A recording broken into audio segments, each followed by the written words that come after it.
안녕하세요. 디즈니 허니팟입니다. 오늘은 2025년 디즈니월드 방문을 계획하시는 분들을 위해 디즈니월드의 예상 혼잡도와 평균 기온과 날씨에 대해 알아보겠습니다. 몇 년 전만 해도 디즈니월드는 성수기와 비수기로 나눠져서 방문하기 좋은 시기가 명확하게 정해져 있었습니다. 하지만 팬데믹 이후로 디즈니월드는 비수기에도 관광객들이 꾸준히 방문하며 이제는 바쁜 시기와 더 바쁜 시기로 나눠지는 것 같습니다. 그럼 2025년의 디즈니월드 여행을 계획하시는 분들을 위해 1월부터 12월까지 어떤 스페셜 이벤트들이 열리는지, 그리고 평균 기온과 날씨, 그리고 그 외의 장단점들에 대해 알아보겠습니다. 그럼 1월은 시작부터 1년 중 가장 방문객이 많은 날 중 하나인 1월 1일이 있습니다. 많은 디즈니 덕후들이 새해 첫날을 디즈니에서 보내는 것을 전통으로 생각하여 리조트 예약은 항상 차 있고 레스토랑 및 파크들도 매우 붐빕니다. 미국의 겨울방학은 1월 1일과 2일까지만 이어지고 웬만하면 1월 첫째 주에는 개학을 합니다. 1월 6일부터 매직킹덤의 빅 썬더 마운틴이 새 단장을 위해 2026년까지 닫을 예정이라 마지막으로 타려고 많은 방문객들이 프론티어랜드로 향할 것으로 보입니다. 1월 8일에서 12일에는 월트 디즈니월드 마라톤이 열릴 예정이라 마라톤 참가자들로 리조트 예약이 많이 차 있고 아침에는 교통정체도 보일 예정입니다. 1월 중순에는 앳코트의 인터내셔널 페스티벌 오브 아츠가 시작되면서 주말에는 특히 로컬들이 앳코트에 많이 방문을 합니다. 1월 20일 월요일은 마틴 루터킹 공휴일이라 그 전 주말부터 디즈니월드 전체가 방문객들이 많아집니다. 또한 1월에서 3월 사이는 단체 학생들의 댄스, 치어리딩, 밴드 대회들로 단체 관광이 많고 특히 올스타 리조트에 숙박을 하니 이때 방문하시는 분들은 참고하시길 바랍니다. 1월의 마지막 주는 대체로 매우 한가하며 비수기의 시작으로 볼 수 있습니다. 올랜도의 1월 평균 기온은 15도 정도이고 낮에는 20도 그리고 추우면 10도 밑으로도 내려갑니다. 주로 아침과 저녁에 많이 선선해질 수 있으니 두꺼운 스웨터나 얇은 잠바는 필수입니다. 1월에 비가 오거나 해가 쨍쨍하지 않은 날에는 플로리다는 무조건 따뜻할 거라 생각하여 준비하지 않은 방문객들이 기프트 샵에서 많이들 스웨터를 구입하고 저 역시 여러 번 구입해봤습니다.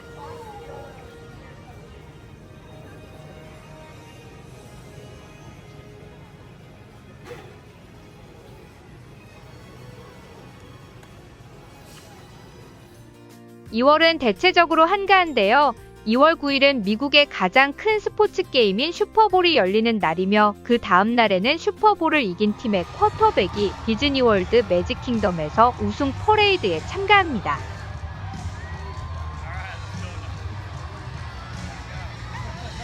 슈퍼볼이 서부 쪽에서 열리면 캘리포니아에 있는 디즈니랜드에서도 하긴 합니다. 하지만 2025년 슈퍼볼은 루이지아나주에서 열리니 매직킹덤에서 퍼레이드를 할 것으로 보입니다.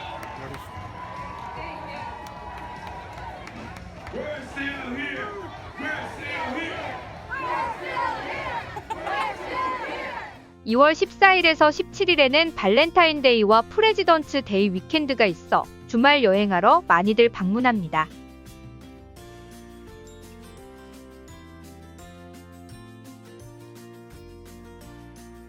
또한 20일에서 24일은 디즈니 프린세스 해프 마라톤이 열려 매우 붐빌 것으로 보입니다. 2월 24일까지는 앳코트에서는 페스티벌 오브 더 아츠가 진행됩니다. 2월도 1월과 매우 흡사한 날씨를 보이는데요. 아직은 아침 저녁으로 선선하니 스웨터를 챙겨 오시길 바랍니다.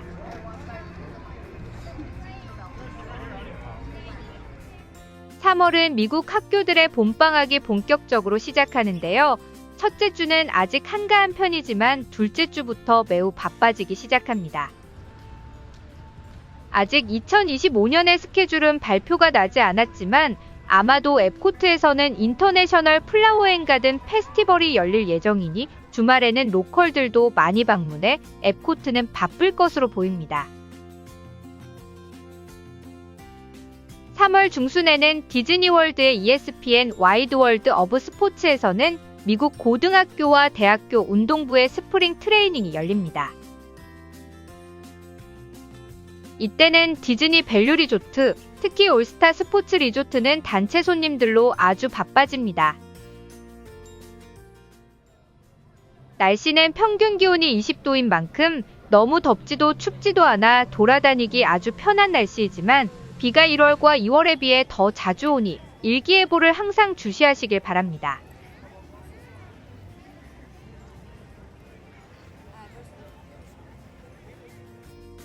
(4월은) 미국 전역의 학교들이 봄방학을 가장 많이 하는데요. 이때가 1년 중 디즈니월드가 가장 바쁠 때 중 하나입니다. 특히 부활절이 있는 4월 20일 전후로 매우 바쁘며 아마 예약도 하기 힘들 테니 가고 싶어도 못 가는 상황입니다. 4월 3일에서 6일은 디즈니의 스프링타임 서프라이즈 마라톤이 있을 예정입니다.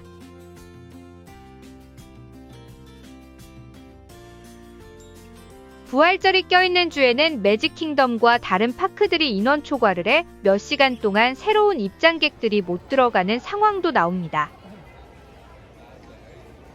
이때는 저녁에 다시 입장 시도를 하시던지 디즈니 스프링스나 리조트에서 시간을 보내는 것을 추천드립니다. 4월 22일은 지구의 날로 애니멀 킹덤이 처음 개장한 날이기도 하여 애니멀 킹덤에서는 여러 행사가 있을 예정입니다. 앱코트에서는 아직 인터내셔널 플라워 앤 가든 페스티벌이 진행 중일 예정이고 주말에는 꽃 구경 오는 로컬들로 주중보다는 붐빕니다. 4월은 날씨는 좋지만 워낙 인기 있는 달이라 처음 가시는 분들에게는 강력히 추천드리지 않습니다. 성수기이다 보니 가격도 아주 높고 레스토랑 예약도 힘들고 전체적으로 사람이 상상 이상으로 많습니다. 5월은 제가 개인적으로 가장 선호하는 달인데요. 봄방학 크라우드가 가고 여름방학 크라우드가 몰려오기 직전에 그나마 한가로운 시기 중 하나입니다. 5월에는 무더위가 시작하기 전이라 날씨도 나쁘지 않고 수영도 부담 없이 할 수 있는 온도라 모든 걸 즐길 수 있습니다.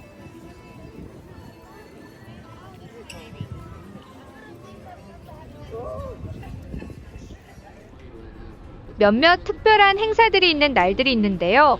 5월 1일은 할리우드 스튜디오에 처음 개장한 날이라 행사가 있을 걸로 보입니다. 5월 4일은 메이 더 포스로 스타워즈 팬들이 할리우드 스튜디오의 스타워즈 랜드로 모여 스타워즈의 사랑을 서로 공유하고 관련 행사들이 있는 날입니다. 스타워즈 팬이 아니시라면 5월 4일은 할리우드 스튜디오는 피하시는 것을 추천드립니다.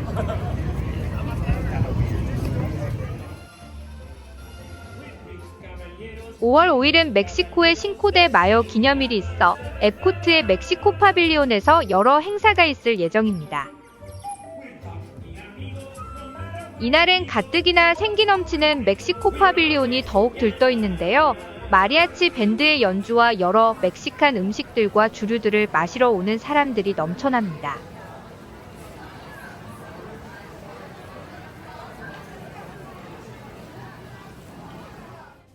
(5월 11일) 일요일은 미국의 마더스데이로 많은 가족들이 엄마와 함께 디즈니월드로 놀러오며 레스토랑이 특히 예약이 찰 예정이니 참고하시길 바랍니다. 5월 마지막 주부터는 남부 지역 학교들은 여름방학이 시작되면서 조금씩 바빠지기 시작합니다. 5월부터는 해가 더 강해지면서 낮 기온이 30도를 넘어가기 시작하지만 아직은 좋은 날씨로 쳐줍니다.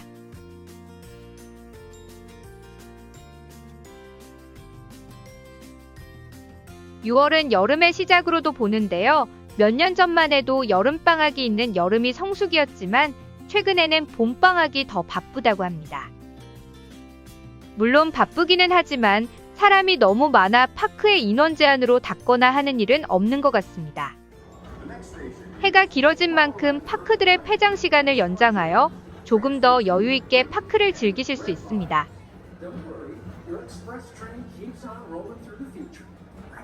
6월 15일은 파더스데이인 만큼 이날 역시 레스토랑 예약은 꽉 차 있습니다. 매직킹덤에는 2025년 여름에 새로운 저녁 시간대에 퍼레이드를 선보인다고 하니 이것 또한 꼭 봐야 할 나이타임 쇼 중 하나가 될 것 같습니다. 6월부터는 무더위가 시작하는데요. 평균 기온은 28도, 그리고 몇 년 사이에는 체감 온도가 37도가 넘는 날들이 많아지는 것 같습니다. 낮에는 아주 많이 더워지기 때문에 여름에 오실 계획이시라면 제일 더운 시간은 수영이나 쉬시는 걸 추천드리고, 될 수 있으면 실내 어트랙션이나 점심 식사를 느긋하게 하시는 걸 추천드립니다. 또한 오후 시간이 되면 적어도 한 번쯤은 천둥 번개가 동반된 쏟아지는 비가 오는데요. 우산보다는 우비를 준비해 오시는 걸 추천드립니다. 여름에 내리는 비는 국지성 호우로 장대비가 내리면 우산을 쓰는 의미가 별로 없기 때문입니다. 7월에는 미국의 모든 학교들이 방학인데요. 아무래도 방문객이 많다 보니 크라우드를 파크별 그리고 디즈니 스프링스에 분산시키려고 여러 썸머 스페셜들과 파크들의 영업시간을 늘립니다. 첫째 주는 독립기념일 휴일이 껴있어 디즈니월드 전체가 매우 붐빕니다. 애니멀 킹덤을 제외한 파크들에서 저녁에 근사한 불꽃놀이 쇼가 있어 디즈니의 가장 바쁜 날 중 하나입니다. 이때가 파크들이 인원 제한으로 입장을 제한할 수도 있으니 참고하시길 바랍니다. 7월은 플로리다의 가장 더운 달이며 매우 습해지는데요. 특히 매일 소나기가 한 번쯤은 오니 대비하시고 가시는 걸 추천드립니다. 보통 오후 시간에 잠시 왔다가 가는데요. 천둥 번개를 동반한다면 수영장에서는 나와야 하고 야외 라이드들은 잠시 닫을 수 있으니 참고하시길 바랍니다.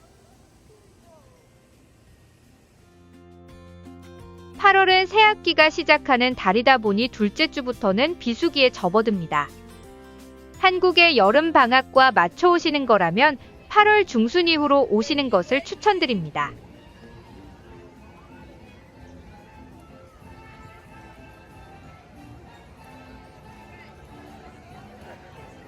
(8월부터) 디즈니는 할로윈 맞이를 하는데요. 매직킹덤은 몇몇 날들에는 미키스 나쏘 스케리 할로윈 파티가 있으니 이때 방문하시는 분들은 한 번쯤 가보시는 것을 추천드립니다. 미키스 할로윈 파티는 스페셜 이벤트로 파크 폐장 후 티켓을 구입하신 분들에게만 오픈되는데요. 트릭 오 트리트와 여러 간단한 스낵이 무료이며 여러 희귀 캐릭터들이 나와서 미생 그릿을 하고 특별한 할로윈 퍼레이드도 펼쳐집니다. 이 파티가 열리는 날들에는 매직킹덤이 일찍 닫아 일반 방문객은 저녁 불꽃놀이 쇼 전에 파크를 나와야 하기 때문에 잘 확인하시고 가시길 바랍니다.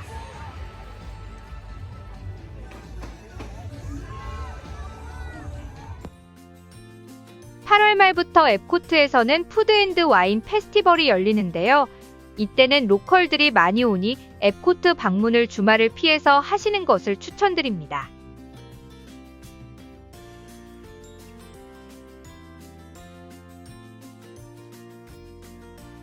날씨는 아직 덥고 습하지만 수영하기 딱 좋은 날씨로 한국의 한여름과 매우 유사한 날씨입니다. 8월 말부터 10월 말까지가 허리케인 피크 시즌이기도 한데요. 미국에서 오시는 거라면 허리케인 시에는 비행기표나 호텔이 쉽게 취소가 되지만 한국에서 오시는 거라면 여행자 보험과 플랜 B를 짜서 오시는 것을 추천드립니다.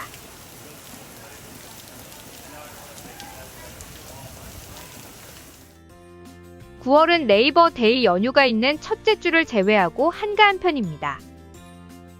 아무래도 허리케인 시즌이라 조금 불안한 마음도 있지만 전체적으로 매우 한가하고 더위도 꺾였을 때라 허리케인만 없다면 방문하기 아주 좋은 때입니다. 미국이나 캐나다에서 사시는 분들은 이때 여행 가시는 것을 추천드립니다. 오랜 계획보다는 급떠나는 여행으로 혹시라도 허리케인이 올 시에는 페널티 없이 비행기표나 호텔도 취소할 수 있습니다. 할로윈 장식도 볼 수 있지만 만약 이때 가신다면 미키스나소 스케리 할로윈 파티는 꼭 가보시는 것을 추천드립니다.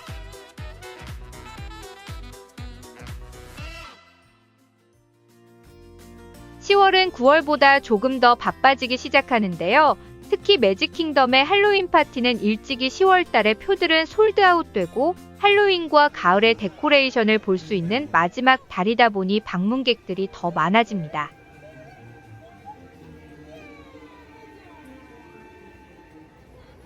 특히 10월 13일은 컬럼버스데이 롱위켄드가 있어 많이들 방문하며 할로윈인 31일은 주중에 있더라도 매직킹덤이 특히 붐빕니다.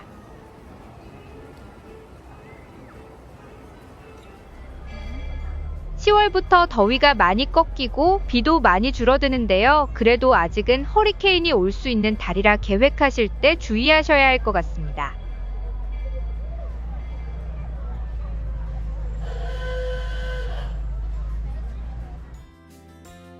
(11월에는) 극과 극의 방문객 수를 자랑하는데요. 첫 열흘과 마지막 주는 각각 투표하는 날과 베테런스데이 그리고 추수감사절 연휴가 있어 매우 바쁩니다. 11월 1일부터 파크에서 리조트까지 크리스마스 장식이 화려하게 펼쳐져 꼭 라이드를 타는 것보다는 할리데이 분위기를 느끼려 많이들 오는 것 같습니다. 디즈니월드의 크리스마스 장식 중 가장 유명한 것 중 하나는 매직킹덤 바로 옆에 있는 그랜드 플로리디안 리조트에 있습니다. 여기서는 25년 넘게 연말에 만들어지는 실제 크기의 진저브레드 하우스가 있는데요. 하우스 안에서는 여러 디저트도 팔고 지붕 널판도 팔아 진저브레드 하우스가 무슨 맛인지 궁금하신 분들은 맛보실 수 있습니다. 이 디스플레이는 11월 초부터 1월 1일까지 전시되니 혹시 이 사이에 방문하시는 분들은 꼭 가서 구경하시는 것을 추천드립니다. 특히 추수감사절 연휴는 앞뒤로 많은 회사원들이 휴가를 내므로 1년 중 가장 바쁜 주 중에 하나입니다.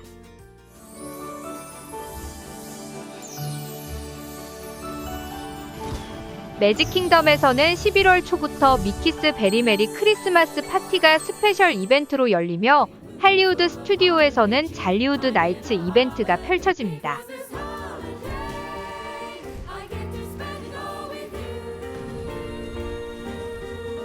첫째, 둘째 주와 마지막 주는 매우 바쁘지만 추수감사절 바로 직전의 주는 매우 한가하여 11월에 오실 수 있다면 이때 오시는 걸 추천드립니다. 11월의 평균 온도는 20도라 돌아다니기 아주 좋은 초가을 날씨이고 비도 가장 적게 오는 달이라 구경하는 날씨로는 최고라고 생각합니다. 12월은 첫 2주를 빼고는 가장 바쁜 성수기인데요. 이때 1년에 몇 번 이루어지는 매직킹덤의 인원초과 폐장이 이루어지기도 합니다. 물론 겨울 방학의 시작이라 많이들 방문하는데요. 이외에도 크리스마스와 연말을 디즈니월드에서 꼭 보내려고 하는 전통을 가진 가족들과 로컬들도 많이 보여 더 바쁜 것 같습니다. 저도 여러 번 연말에 방문해 보았는데요. 레스토랑 예약이 힘들고 전체적으로 사람들이 많아 아주 붐비지만 그럼에도 불구하고 디즈니의 크리스마스 분위기는 어나더 레벨이기 때문에 한 번쯤은 가보셔도 좋을 것 같습니다.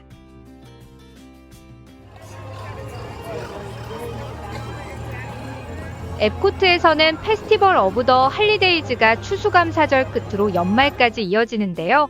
이때 월드 쇼케이스에서는 여러 나라의 크리스마스 전통 행사들이나 음식들을 경험할 수 있습니다. 또한 아메리카 가든 시애터에서 열리는 캔들라이트 프로세셔널에서는 여러 셀레브리티 게스트들이 나와 크리스마스 스토리를 들려줍니다. 2025년 라인업은 안 나왔지만 2024년에는 올라프의 목소리를 맡은 조시 게드, 오리지널 인어공주 목소리인 조디 벤슨, 브렌던 프레이저, 닐 패트릭 해리스, 그리고 매년 오는 우피 골드버그 등 여러 유명 셀레브리티들이 들려주는 크리스마스 스토리를 들을 수 있는 좋은 기회입니다.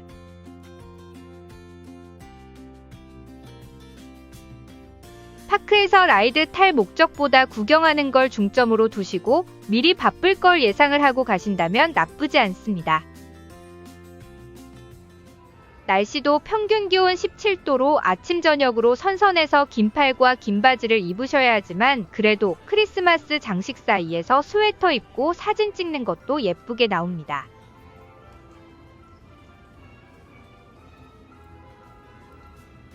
오늘은 다달이 예상 인파와 날씨에 대해 알아보았는데요. 디즈니 월드는 어느 때에 방문해도 장단점이 있기 때문에 단점을 미리 예상을 하고 가신다면 즐거운 여행이 될 수 있을 것 같습니다. 물론 날씨도 좋고 가격도 쌀 때 가는 게 제일 좋겠지만 현대인의 삶에서는 뜻대로 되지 않기 때문에 언제 가든 가기라도 하면 가장 좋은 것 같습니다. 날이 좋아서, 날이 좋지 않아서 모든 날이 디즈니 방문하기 좋습니다. 그래도 될 수 있다면 부활절, 독립기념일과 크리스마스에서 새해 사이는 피하는 것이 좋을 것 같습니다. 그럼 즐거운 디즈니 여행 플래닝 하시고 궁금한 점 있으시면 댓글이나 디즈니언 이팟 인스타그램으로 물어봐 주세요.